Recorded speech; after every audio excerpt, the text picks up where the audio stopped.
Ao longo do século XX, a indústria farmacêutica se desenvolveu e se organizou com o objetivo de controlar os sistemas de saúde ao redor do globo, substituindo sistematicamente terapias naturais não patenteáveis por tratamentos sintéticos patenteáveis e, portanto, bem rentável.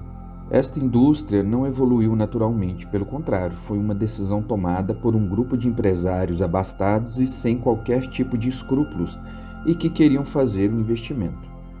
Esse grupo deliberadamente identificara o corpo humano como suas áreas de mercado, a fim de gerar mais riqueza. Hoje em dia, as pessoas olham para você como um esquisitão se você fala sobre as propriedades curativas das plantas ou de quaisquer outras práticas holísticas. Semelhante a várias outras coisas, há muita política e dinheiro por trás do nosso moderno sistema médico. Tudo começou com John D. Rockefeller, um magnata do petróleo e o primeiro bilionário dos Estados Unidos. Na virada do século XX, ele controlava 90% de todas as refinarias de petróleo dos Estados Unidos através de sua empresa de petróleo, a Standard Oil. Mais tarde, ela foi dividida para se tornar Chevron, Exxon, Mobil, etc. Ao mesmo tempo, por volta de 1900, cientistas descobriram petroquímicos e a capacidade de criar todos os tipos de produtos químicos a partir do petróleo. Por exemplo, o primeiro plástico, chamado baquelite, foi feito a partir do petróleo em 1907. Os cientistas estavam descobrindo várias vitaminas e imaginaram que muitas drogas farmacêuticas poderiam ser feitas de óleo. Essa foi uma oportunidade maravilhosa para Rockefeller, que viu a capacidade de monopolizar o petróleo, a química e a indústria médica ao mesmo tempo. Para ele, a melhor coisa sobre produtos petroquímicos era que tudo poderia ser patenteado e vendido, gerando altos lucros. Mas havia um problema com o plano de Rockefeller para a indústria médica. Medicamentos naturais, fitoterápicos, eram muito populares na América naquela época. Quase metade dos médicos e faculdades de medicina dos Estados Unidos praticavam medicina holística, usando conhecimentos da Europa e dos nativos americanos. Rockefeller, o monopolista, teve que descobrir uma maneira de aniquilar sua maior competição. Então ele usou a estratégia clássica de solução de reação ao problema. Isto é, criar um problema, assustar as pessoas e depois oferecer uma solução pré-planejada. Buscando atingir o objetivo, Rockefeller visitou seu amigo Andrew Carnegie, outro plutocrata que ganhou dinheiro com o monopólio da indústria siderúrgica, e juntos bolaram um plano. Da prestigiosa Carnegie Foundation, eles enviaram um homem chamado Abraham Flexner para viajar pelo país e informar sobre o status das faculdades de medicina e hospitais em todo o país. Isso levou ao relatório Flexner, que deu origem à medicina moderna como a conhecemos. Esse relatório tratou da necessidade de renovar e centralizar as instituições médicas norte-americanas. Com base nesse relatório, mais da metade de todas as faculdades de medicina foram fechadas em curto período de tempo. A homeopatia e os remédios naturais foram ridicularizados e os médicos foram presos. Para ajudar na transição e mudar as mentes de outros médicos e cientistas, Rockefeller doou mais de 100 milhões de dólares para as faculdades, hospitais e fundou um grupo de fachada filantrópico chamado General Education Board. Em muito pouco tempo, as faculdades de medicina foram todas simplificadas e homogeneizadas. Todos os estudantes estavam aprendendo as mesmas coisas e a medicina passou a ser baseada no uso de drogas patenteadas. Os cientistas receberam grandes doações para estudar como as plantas curavam doenças, mas o real objetivo era identificar quais elementos químicos da planta eram eficazes e depois recriar um produto químico similar, não idêntico, no laboratório que poderia ser patenteado. Uma pílula para um doente tornou-se o mantra da medicina moderna. Então agora, 100 anos depois, como resultado disso tudo, estamos produzindo médicos que nada sabem sobre nutrição, ervas ou práticas holísticas. Temos uma sociedade inteira que, na busca do seu bem-estar, é escravizada pelas grandes corporações. Os Estados Unidos, por exemplo, gastam 15% do seu PIB em saúde, ou melhor, em doença.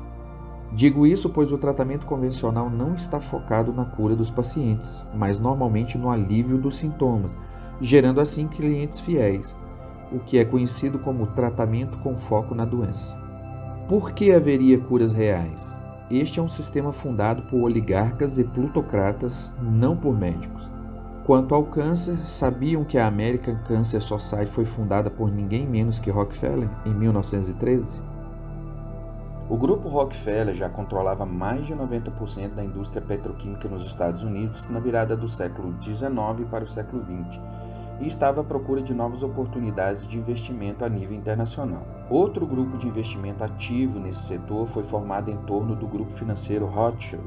Depois da Standard Oil de Rockefeller, o segundo grupo das maiores empresas do mundo na área farmacêutica e petroquímica na primeira metade do século XX foi o grupo IG Farben, com sede na Alemanha. Na verdade, a Segunda Guerra Mundial foi uma guerra de agressão preparada, iniciada e conduzida a partir dos quadros de planejamento da IG Farben. Essa foi a empresa-mãe de Auschwitz e da maior organização do ramo químico industrial fora da Alemanha. Grande parte da riqueza desse cartel foi acumulado no sangue e sofrimento dos escravos que trabalhavam em suas fábricas, incluindo os do campo de concentração de Auschwitz. IG Farben apoiou e utilizou inescrupulosamente para os governantes políticos alemães com suas armas poderosas, a fim de alcançar o domínio econômico sobre a Europa e o mundo. Naquela época, a vitória das forças aliadas sobre a Alemanha nazista terminou com os planos da IG Farben de se tornar líder do conglomerado farmacêutico e petroquímico no mundo.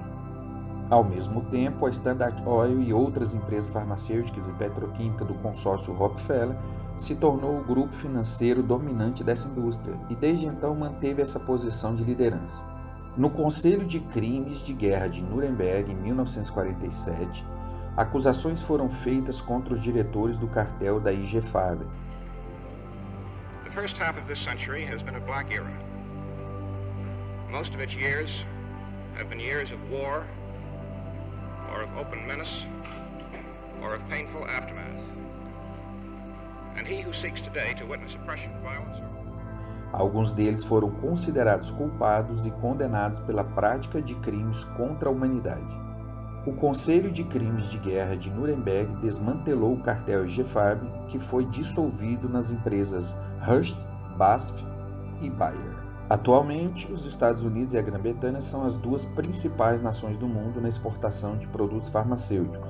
Na verdade, atualmente, 2 das 3 empresas globais que têm negociado drogas têm origem desses 2 países.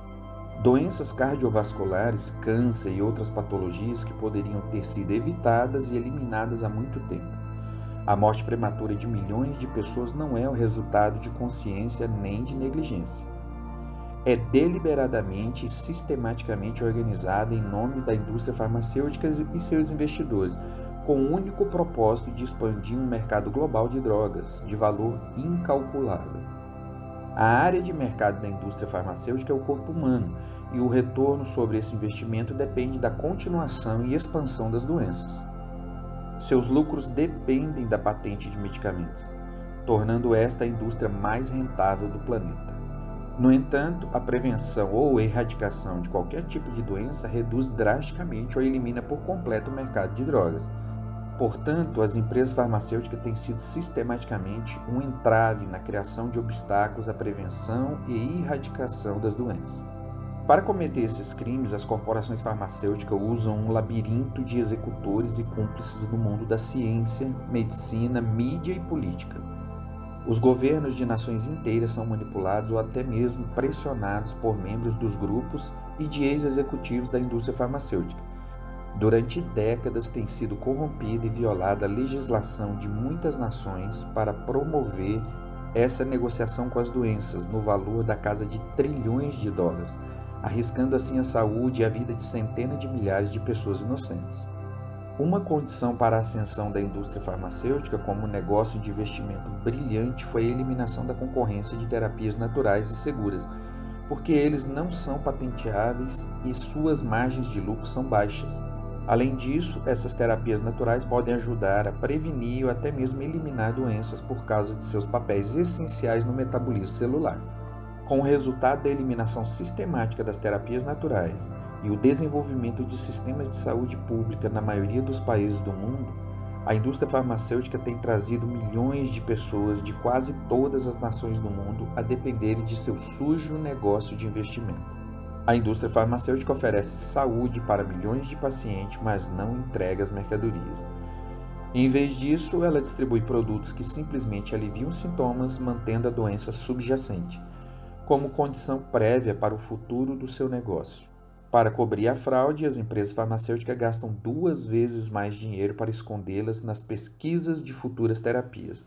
Essa extorsão é a razão pela qual esse negócio de investimento pôde continuar por mais de um século, escondido atrás de uma cortina de fumaça e com destino estratégico, tornando-os benfeitores da humanidade.